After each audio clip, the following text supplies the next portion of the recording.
வணக்கம் அன்பு மக்களே. இந்த பதிவில் நாம் பார்க்க இருப்பது மீனத்தில் புதன் பகவான் உதயமாகிறார். இதனால் மேஷம், மிதுனம், சிம்மம், மகரம் இந்த ராசி மக்களுக்கு சாதகமான பலன்களை பெற்று நலமுடன் வாழ்வார்கள். இந்த ஏப்ரல் மாதம் 10ஆம் தேதி 2024 அன்று மீனராசியில் புதன் பகவான் உதயமாகிறார். மீனராசி மக்கள் புதனுடன் பழகுவது எப்போதும் மகிழ்ச்சியாக இருக்கும். இந்த மக்கள் சிறந்த கேட்பவர்களாகவும் இவர்கள் தங்களை மதிக்கக்கூடிய தன்மையிலும் இருக்கிறார்கள் மற்றும் மற்றவர்களுடைய கருத்துக்களை இவர்கள் உள்வாங்கி அதை மற்றவர்களுக்கு உணர வைக்கிறார்கள். இவர்களை பொறுத்தவரை எல்லோரும் வசதியாக இருக்க வேண்டும் மற்றும் விமர்சனங்களை பற்றி கவலைப்படாமல் தங்கள் கருத்தை பகிர்ந்து கொள்ள வேண்டும் என்ற நிலையில் இருப்பார்கள். இந்த மக்கள் தங்கள் அன்புக்குரியவர்களுக்கு முக்கியமான விஷயங்களையும் அவர்கள் சார்ந்த தேவைகளையும் கவனித்துக் கொள்வார்கள். இவர்கள் முழுமையான மரணத்திறன்களால் மற்றவர்களின் வலி அல்லது துக்கத்தை இவர்களால் கண்டறிய முடிகிறது. மேலும் இவர்கள் நன்றாக மற்றவர்களுடைய கருத்துக்களையும் அவருடைய வேதனையும் உணர்ந்து அதற்கு தகுந்து முடிந்த அனைத்தையும் செயல்பாடுகளையும் கவனம் செலுத்தி செயல்படுவார்கள். புதன் பகவான் புத்திசாலித்தனம் மற்றும் கற்றல் மற்றும் கைவினைத்திறனுக்காக ஒரு கிரகமாக இருக்கிறார். இவர் ஏப்ரல் 19, 2024 அன்று காலை 10:21 நேரத்திற்கு மீனத்தில் உதயமாகிறார். மீனத்தில் புதன் உதயமாகும் போது மேஷம், மிதுனம், சிம்மம், மகரம் இந்த 4 ராசி மக்களுக்கு சாதகமான பலன்களை பெற்று நலமுடன் வாழ்வார்கள் என்பதை விரிவாக பார்ப்போம். மேஷ ராசி புதன் 3 மற்றும் 3ஆம் வீட்டையும் 6ஆம் வீட்டையும் ஆட்சி செய்து 12ஆம் வீட்டில் உதயமாகக்கூடிய தன்மையில் மீனராசி மக்களுக்கு இந்த காலகட்டத்தில் மீனத்தில் புதன் உதயத்தின் போது உங்கள் சொந்த வளர்ச்சியில் உயர்வை நீங்கள் காணலாம். மேலும் அதற்குரிய வரம்புகள் உங்களிலிருந்து மங்கக்கூடும். நீங்கள் எழுச்சி பெற்று செயல்படுவீர்கள். நீங்கள் சில தைரியத்தை இழக்காமல் அதற்கு தகுந்தவாறு சூழ்நிலைக்கு தகுந்தவாறு நீங்கள் மதிப்பு செய்து செயல்படுவீர்கள். இதனால் சில தீங்கு விளைவிக்கும் நிலையிலிருந்து நீங்கள் வெளிவரக்கூடிய தன்மை இருக்கிறது. நீங்கள் தங்கள் உள்ளுணர்வை பின்பற்றினால் உங்களுடைய ஆன்மீக ஆர்வங்களை வளர்த்துக் கொள்வதிலும் பாதுகாப்பதிலும் நீங்கள் வெற்றி பெறக்கூடிய சூழலில் நீங்கள் இருப்பீர்கள். இந்த புதனுடைய உதயத்தின் போது நீங்கள் செல்லும் பயணங்களில் தொழில்முறை அல்லது தனிப்பட்ட வெற்றியை நீங்கள் அனுபவிக்கலாம். இந்த காலகட்டத்தில் நீங்கள் எப்போதும் ஏதாவது எதிர்பாராத குழப்பங்களுக்கு ஆளாகக்கூடிய சூழலும் இருக்கிறது. ஆகவே உங்கள் பயணத்தின் போது நீங்கள் சங்கடமாகவும் உணரக்கூடிய சூழலும் இருக்கிறது. இதை நீங்கள் தவிர்க்க முயற்சி செய்ய வேண்டும். சூழ்நிலை அறிந்து உங்களை நீங்கள் கட்டுப்படுத்தி வாழ வேண்டும். கூடுதலாக இந்த புதனுடைய உதயத்தின் போது உங்கள் உடல்நிலை குறித்து கூடுதல் கவனிப்பு தேவைப்படுகிறது. உங்களுக்கு அதை சரியாக நீங்கள் ஆலோசனை செய்து மருத்துவரை ஆலோசனை பெற்று செயல்பட வேண்டும். நீங்கள் எப்போதாவது நன்றாக படிப்பதில் ஆர்வம் இல்லாமல் இருக்கலாம். இது சோம்பலால் வரக்கூடியது. அதனால் உங்களுடைய படிப்பை கல்வி கற்றலை இது மாணவர்களுக்கு கட்டுப்படுத்தக்கூடிய தன்மையில் இருக்கிறது.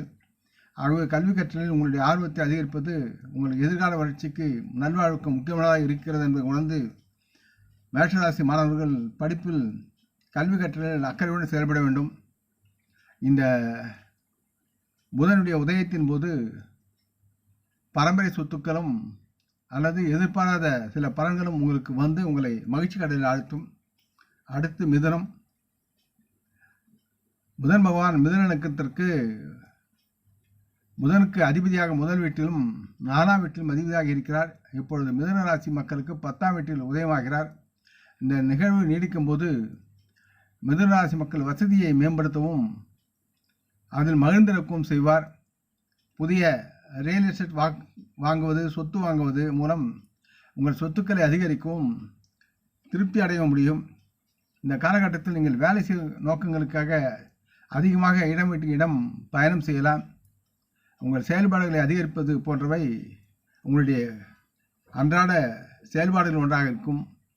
உங்கள் தாயின் மகிழ்ச்சியாக நீங்கள் பணத்தை செலவிட வேண்டிய சூழல் இருக்கிறது.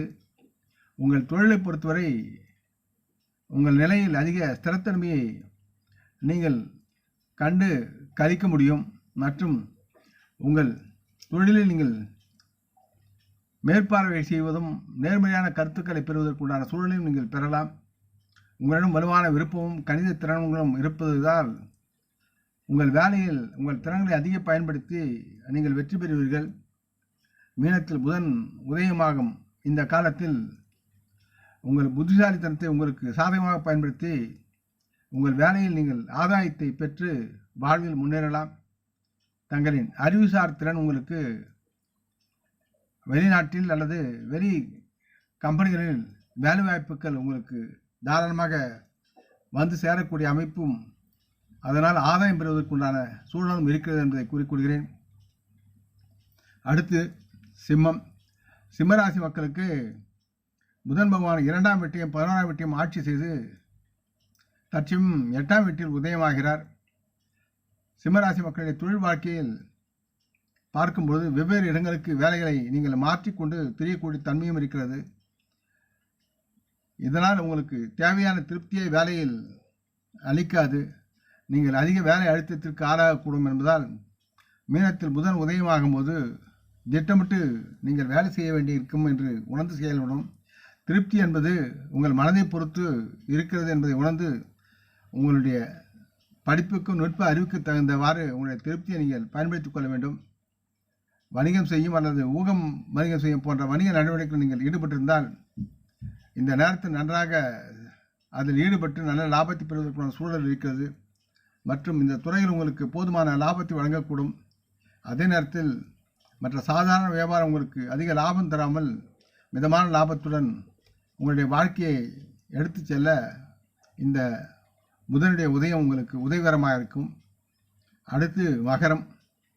மகர ராசி மக்களுக்கு புதன் 6ஆம் வீட்டுக்கு 9ஆம் வீட்டுக்கு அதிபதியாகி இப்பொழுது 3ஆம் வீட்டில் உதயமாகிறார். புதன் 3வது வீட்டின் இயற்கையான அடையாளமாகும். 3வது வீட்டில் பயன்பெறுவது சிறு பயணங்களுக்கு உத்வேகத்துடன் நீங்கள் செயல்படுவதற்கும் உடன்பிறந்தவர்களுடைய நல்ல ஒரு கூட்டுறவை உருவாக்குவதற்கும் நன்மையாக இருக்கும்.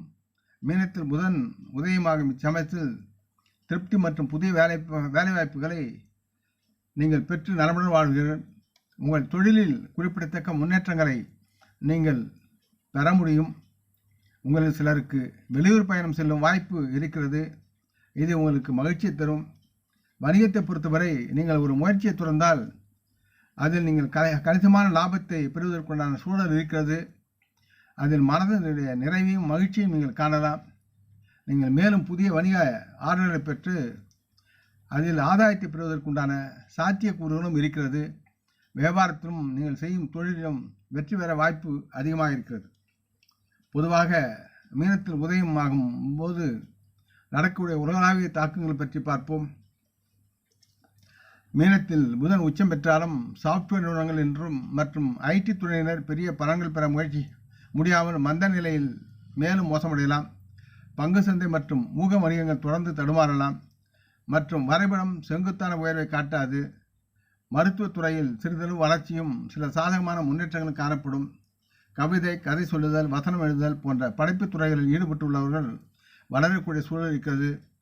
புதன் பகவான் வியாபாரத்தின் காரகம் மற்றும் இந்த நேரத்தில் அவர் பலவீனமான அறிகுறியாக இருப்பதால் வணிகத்தை எதிர்மறையாக பாதிக்கக்கூடிய தன்மை இருக்கிறது. வியாபாரத்தில் மந்தமான நிலை ஏற்படலாம் மற்றும் மக்கள் தங்கள் வேலையை இழக்கக்கூடிய சூழலும் இருக்கிறது. சிலருக்கு அல்லது வேலை தேடுவதில் சிரமம் ஏற்படலாம். பல புதிய வணிகம் இல்லாமல் வியாபாரம் இல்லாமல் போகக்கூடிய சூழலும் இருக்கிறது. அல்லது இந்த காலகட்டத்தில் வியாபாரத்தை ஒரு நிலையில் நிலைநிறுத்துவது கடினமாக இருக்கும். இந்த நேரத்தில் வங்கி மற்றும் நிதித்துறைகள் மந்தமான கட்டத்தை சந்திக்கும்.